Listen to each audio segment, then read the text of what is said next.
130वां संविधान संशोधन जो भ्रष्टाचारियों पर अंकुश लगाने और उन्हें कानून के अनुसार उपयुक्त दंड देने के लिए था, उसका विपक्ष ने समर्थन नहीं किया। गेमिंग ऐप जो जुए की लत से जनता को बचाने के लिए था, उसका समर्थन नहीं किया। दोनों में ही विपक्ष ने हल्ला और व्यवधान मचाया। अर्थात भ्रष्टाचारियों और जुआरियों दोनों को बचाने के लिए विपक्ष जो कर सकता था वो उसने संसद में किया।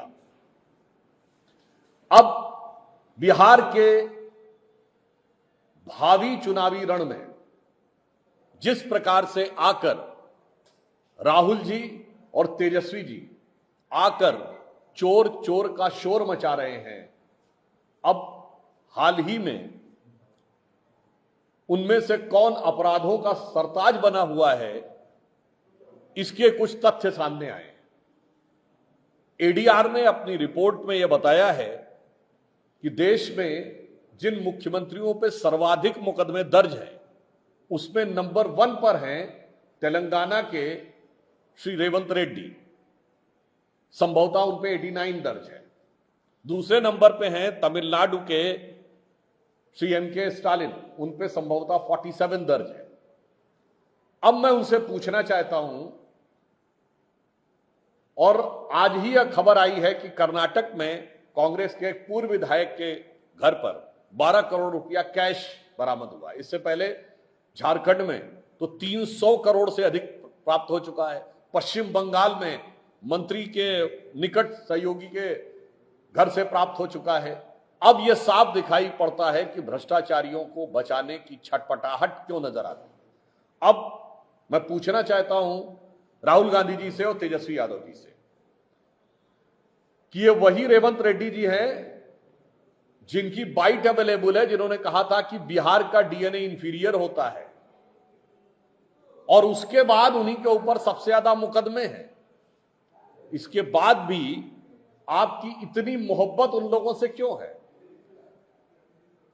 डीएमके के संदर्भ में मैं कहना चाहूंगा, इंडी गठबंधन के दक्षिण भारत के जो सबसे बड़े सहयोगी हैं, उस सरकार के एक मंत्री ने बिहार के लोगों के लिए, यद्यपि मैं साफ स्पष्ट करना चाहता हूं कि हम किसी काम को छोटा बड़ा नहीं मानते, मगर उन्होंने ये बयान दिया था कि बिहार के लोग आते हैं तो केवल टॉयलेट साफ करने के लिए आते हैं। हम ये पूछना चाहते हैं, फिर उन्हीं के मुख्यमंत्री नंबर 2 के सरताज हैं, यानी एक नंबर 1 पे है और एक नंबर 2 पे है, और दोनों बिहारियों के अपमान करने में भी एक नंबर 1 पे है तो दूसरा नंबर 2 पे है। तो मैं उनसे पूछना चाहता हूं कि बिहार की जनता का इतना अपमान करने वाले और अपराध या के आरोपों या मुकदमे की श्रृंखला में सबसे ऊंचा स्थान रखने वाले इन मुख्यमंत्रियों और सहयोगी दलों से इंडी गठबंधन और राहुल जी और तेजस्वी यादव जी के मुंह से एक शब्द क्यों नहीं निकल रहा है? या उन्हें ऐसा प्रतीत होता है कि खानकाह मस्जिद में जाकर जो दामने रहमत उन्हें मिली है, वो इन सारे भ्रष्टाचारों, इन सारे अपराधों को पूरी तरीके से कवर करने में सफल हो जाएगी। वैसे मीडिया में प्राप्त समाचार के अनुसार राहुल गांधी जी का जो कार्यक्रम था, वो शायद खानकाह की मस्जिद में जाने का निर्धारित कार्यक्रम नहीं था, हनुमान मंदिर में जाने का निर्धारित कार्यक्रम था। अब हम ये पूछना चाहते हैं कि भाई हनुमान मंदिर में जाने का कार्यक्रम था या नहीं, पहले स्पष्ट करें। और ऐसी प्राप्त जानकारी के अनुसार पप्पू यादव जी ने शायद वो कार्यक्रम लिया था। तो अब मैं राहुल गांधी से पूछना चाहता हूं, आप वहां नहीं गए और खानकाह मस्जिद में गए, हमें कोई आपत्ति नहीं है, किसी भी धर्म स्थल पे जाइए, परंतु वहां न जाकर वहां गए, ये आपका स्वयं का निर्णय था या तेजस्वी यादव जी ने आपको समझाया था? हम स्पष्ट रूप से उनसे यह सवाल पूछना चाहते हैं। और मुंगेर में एक बहुत मान्यता प्राप्त शक्तिपीठ भी है, आपने वहां भी जाना उचित नहीं समझा। तो हम ये पूछना चाहते हैं, यह आपका खुद का निर्णय है या तेजस्वी जी ने समझाया है या किसी और व्यक्ति ने समझाने का प्रयास किया है, या कोई और तो नहीं है जो भारत के बाहर से भी लोग बैठ के समझाने का प्रयास करते हैं, उनमें से किसी के प्रभाव में तो नहीं है। इसलिए हम इंडी गठबंधन और कांग्रेस पार्टी से स्पष्ट रूप से पूछना चाहते हैं कि भ्रष्टाचार, अपराध और राष्ट्रीय सुरक्षा तीनों के मामले में बिहार की जनता को वो भ्रमित करने का जो प्रयास कर रहे हैं, आज बिहार की प्रबुद्ध जनता जो राजनीतिक दृष्टि से अत्यंत जागरूक है, वो इन तथ्यों को देखकर बहुत स्पष्ट रूप से समझ सकती है कि जो कुछ भी हो रहा है, माननीय प्रधानमंत्री जी ने कहा कि बिहार में जो संकल्प होता है वो निश्चित पूरा होता है। पहलगाम के बाद जो सबक सिखाया जाएगा, इसका संकल्प प्रधानमंत्री जी ने वहीं लिया था।